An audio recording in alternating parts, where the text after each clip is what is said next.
ஈசனே சிவகாமி நேசனே என ஈன்ற தில்லைவாழ் நடராஜனுடைய திருவடியை வணங்கி அருள் தரும் மண்டலகால 48 மண்டலகால விநாயகப் பெருமானுடைய கோடான கோடி பொற்றாமரை திருவடியை வணங்கியும், ராகு பகவான் மீன ராசியிலிருந்து கும்ப ராசிக்கும், கேது பகவான் கன்னி ராசியிலிருந்து சிம்ம ராசிக்கும் பயிற்சியாகின்றார்.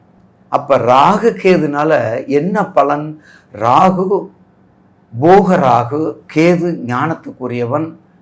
அதே சமயத்தில் ஒரு ஜாதகத்தில் அவருடைய பாவத்தில் சொந்த வீடு கிடையாது, ஆட்சி உச்சம் இருக்குது.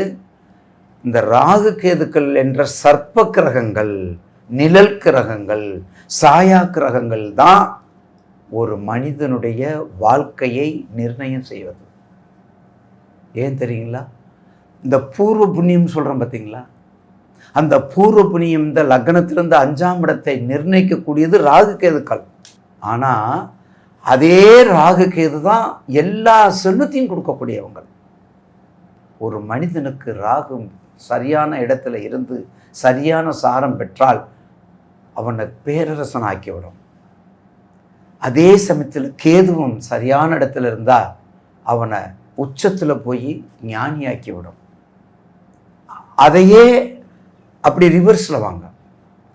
அந்த ராகு மோசமான இடத்துல இருந்து நீச்சம் பெற்ற ராகு நீச்சத்தில் இருந்தா, உதாரணத்துக்கு ராகு ரிஷபத்தில் நீச்சம், ரோகிணி சாரமாக இருக்குன்னு வைங்க, தலைகீழ ஆக்கிறோம். அசிங்கப்படுறது, வெக்கப்படுறது, வேதனைப்படுறது, திருட்டுத்தனம் பண்ணுறது, வழக்குக்கு போகிறது, எல்லாத்தையும் கொடுத்து கேவலப்படுத்தி விட்டு கீழே தள்ளிடும். அதே கேதுவும் அதே மாதிரி என்னென்ன இயற்கை சம்பந்தங்கள், இயற்கை சம்பந்த பஞ்சபூதங்கள், நிலம், நீர், நெருப்பு, காற்று, அது பூரா அடித்து மக்களுக்கு ஒரு பாடத்தை கற்பித்து கொடுப்பது கேது. நிறைய கேள்வி கேளுங்க, அதுக்கெல்லாம் ஐயா எந்த தட்சணையும் வாங்க மாட்டோம். நிறைய கேள்வி கேட்குறாங்க. இப்போவே நேற்றுக்கு சொன்னாங்க கமெண்ட்ஸில், ஐயா குருஜி ஃப்ரீயாகவே சொல்கிறாரு, சந்தேகம் கட்ட என்ன வேணாலும் சொல்கிறாருலாம் சொல்லியிருக்காங்க. அந்த வகையில் உங்களுக்கு கண்டிப்பாக எந்த சந்தேகம் இருந்தாலும் சாயந்தரம் கேளுங்க. துலாமுக்கு கிட்டத்தட்ட காலபுருஷனுக்கு சமசப்தம ராசி. உங்களுக்கு 5 பஞ்சமாதிபதி. இந்த பஞ்சமாதிபதி வந்தாலே ஒரு சிக்கல் தான். என்ன சிக்கல்? பூர்வ புண்ணிய சிக்கல். என்ன சிக்கல்? குழந்தை பாக்கிய சிக்கல். என்ன சிக்கல்? அறிவுக்குரிய சிக்கல். என்ன சிக்கல்? கற்புத்தன்மைக்குரிய சிக்கல், கருச்சிதைவுக்குரிய சிக்கல். போதுமா? இந்த ராகுக்கு இது வந்தாலே கருச்சிதைவு. அப்ப கண்டிப்பாக உங்க ராசிக்கு 5ல் இருக்காரு. அப்ப 5ல் இருந்தா என்ன பண்ணுவாரு? அறிவு விருத்தியை குறைப்பார். வேற ஒண்ணு, அறிவு விருத்தியை குறைப்பார். பஞ்சமாஸ்தானத்துல இருக்காரு. அப்போ பஞ்சமாஸ்தானத்துக்கு இருக்கும்போது முதல்ல நான் எல்லாத்துக்கும் சொல்லிட்டேன். எத்தனாம் தேதியிலேருந்து சொல்லிட்டேன்? 26 கிட்டத்தட்ட அந்த வாக்கிய பிராரம்பம் சரி, 18 சரி, 31/10 வரையும் பூரட்டாதி சாரம், அடுத்த சதயம் சாரம், சுயசாரம், அடுத்து செவ்வாய் சாரம். செவ்வாய் சாரத்தில் மட்டும்தான் எல்லாருமே நீங்கள் கவனமாக இருக்கணும். 10 12 11 26 அந்த செவ்வாய் சாரம். ஏன்னா செவ்வாயும் ராகுவும் கொடூர பகை. செவ்வாயும் சந்திரனும், அதாவது ராகுவும் செவ்வாயும் கொடூர பகைன்னு சொல்றது. ராகுவும் சந்திரனும் பகை தான். அதை விட மோசமான பகை ராகுவும் செவ்வாயும். அதனால தான் ரொம்ப எச்சரிக்கையாக இருக்க வேண்டியது. அப்போ 5ஆம் இடம் கருச்சிதைவுக்கு உட்பட்டது, கலைகளுக்கு உட்பட்டது, தடைகளுக்கு உட்பட்டது, தவிர்க்கப்பட வேண்டியது. எல்லா வகையும் தவிர்த்துக்கிட்டே போயிடும். வெற்றியை கொடுக்காதுன்னு அர்த்தம். வெற்றியை கொடுக்காது. ஆக 5ஆம் இடம் பஞ்சமாஸ்தானம். என்ன? உங்க ஜாதகத்தை பார்த்துக்கோங்க. உங்க ஜாதகத்துல என்ன தசாபத்தின்னு பார்த்துக்கோங்க. ஒரு குழந்தைக்கு கல்யாணம் ஆகணும் அப்படின்னா 5ஆம் இடம் வேணும்.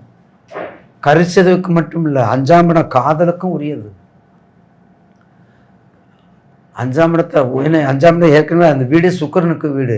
அப்ப சுக்கிரனுடைய வீடுன்னா சுக்கிரனுடைய போகத்துக்கு உரியது. பூரா ராகுவும் செய்யணும். அப்ப ராகுவும் செய்யணும். அப்போ அவர் எப்படி பண்ணியிருப்பாரு? அப்போ உங்களுக்கு என்ன? அதே தான். பெண்கள் சம்பந்தப்பட்ட அனைத்து தொழிலும். எப்படி? ரிஷபத்துக்கு இது துலாமுக்கு பெண்கள் சம்பந்தப்பட்ட அனைத்து தொழிலும், குறிப்பாக விவசாயம், குறிப்பாக மரங்கள், குறிப்பாக நடனம், நாட்டியம், பயிர்ப்பு, இசை, அழகு, வர்ணம், அந்த ஷோகேஸுங்கிறீங்கள, பெரிய பெரிய அழகான ஷோகேஸுங்கள, இப்படிப்பட்ட தொழில் வெளிநாடு. ஏற்கனவே சொல்லியிருக்கிறேன், மிதுன ராசினாலும் சரி, துலாம் ராசினாலும் சரி, கும்பராசினாலும் சரி, அப்படியே பாருங்க திரிகோணம் மாதிரி வரும். அந்த திரிகோணத்தில் இருக்கக்கூடியவங்க ஒரு நாள் கூட ஒரு தடவையாவது அவங்க பாரின் போய் ஆகணும். காற்று ராசி அதே மாதிரி தனுசு ராசி ஒரு நாளாவது போய் ஆகணும். காலபுருஷனுக்கு 9ஆம் இடம், இது காலபுருஷனுக்கு 7ஆம் இடம். அப்போ பார்ட்னர்ஷிப், குழந்தைகள் கொஞ்சம் கவனமாக இருந்துக்கிட்டா, உங்கள் தசாபத்தியை பார்த்துக்கிட்டா, துலாம் ராசிக்கு கண்டிப்பாக நல்லா கேட்டுக்கங்க. ராகுக்கு எது பயிற்சி வேணால் உங்களுக்கு மத்தியமாக இருக்கலாம், ஆனால் சனி பயிற்சி துலாம் ராசிக்கு 6ல் இருக்குது. அதே மாதிரி துலாம் குரு பயிற்சியை 5ஆம் இடமாக பார்க்குறாரு. சார் எல்லாத்துக்கும் எல்லாம் கிடைக்காது சார், ஒருத்தருக்கு மைனஸ் ஒருத்தருக்கு ப்ளஸ். இப்போ ராகுக்கு எது பயிற்சி, இப்போ கன்னிக்கு ராகுக்கு எது நல்லா இருக்குது, ஆனால் சனி நல்லா இல்லை. ஆனால் துலாமுக்கு சனி பயிற்சி நல்லா இருக்குது, குரு அதை விட சூப்பராக இருக்குது. இந்த பணத்தில் மட்டும் கரார், நீதி, நேர்மை, நீதி போதனை, அறிவு, ஞானம், தியானம், உண்டு வேலை உண்டு நினைப்பவர் தாங்க துலாம் ராசினியர். அப்போ மேற்கண்ட வேலைகளை செஞ்சுட்ட வெற்றி உங்கள் பக்கம். இப்போ கேதுக்கு வாங்க, துலாம்ல உங்கள் ராசிக்கு 11. அப்போ 11ங்கிறது அதுவும் லாபத்தை கொடுக்கக்கூடிய இடம். அப்போ நல்லா சம்பாரித்து வச்சா தானே லாபத்தை எடுக்கணும், நல்ல ஏர்னிங் பண்ணால் தானே நம்ம அடுத்தவங்களுக்கு கொடுக்க முடியும். அப்போ வயலில் நடும்போது நம்ம கதிர் அறுக்கக்கூடியது, கதிர் அறுக்கும்போது நட்டுக்கிட்டு இருந்தால் எப்படி இருக்கும்? கதிர் விளைஞ்சு அறுக்கும்போது போய் நட்டா எப்படி இருக்கும்? அப்போ அது தலைகீழ் ஆக்கிற இல்லையா? உலகத்தோடொட்ட ஒழுகல் பலகற்றும் கல்லார் அறிவிலா. பார்த்தீங்களா? அப்போ கேதுவும் உங்களுக்கு எப்படி இருக்குது? ஒரு நல்ல விதமான நல்ல ஒரு அமைப்பில், நல்ல ஒரு ப்ரிடிக்ஷனில் கேதுவும் இருக்குது. அப்போ கேதுவும் நல்லா இருக்குது. கேது ஒன்றும் மோசமில்லை. அங்கே 5ல் இருக்காருன்னு இங்கே 11ல் இருக்குது, அவ்வளோதான். லாபத்தை கொடுக்கக்கூடிய இடத்துல சம்பாரிச்சா தான் சார் லாபத்தை கொடுக்க முடியும். உங்களுக்கு உரிய தொழில் தான். அப்போ உங்களுக்கு தெரிய 11. அப்போ அறக்கட்டளை சம்பந்தப்பட்ட லாபங்கள், வெளிநாட்டு பணங்கள், வெளிநாட்டிலிருந்து வரக்கூடிய பணங்கள் நீதியோட, நேர்மையோட, ஒழுக்கத்தோட, உயிரோட வரக்கூடியவை. இதெல்லாம் சேர்ந்து வந்தால் நிச்சயமாக கேது கெடுக்க மாட்டார். ஏற்கனவே அது சுக்கிரனுடைய வீடுகள் தான். எனவே தயவு செய்து கேதுவினாலும் ராகுனாலும் உங்களுக்கு ஓரளவுக்கு நன்மையே என்று தீமையே இல்லை. பஞ்சமஸ்தானம்னு சொல்லி பயப்பட வேண்டிய அவசியம் இல்லை. ஒன்று இறுக்கி பிடிச்சிக்கிட்டா வெற்றி உங்களுக்கு என்பதில் மாற்று கருத்து அல்ல.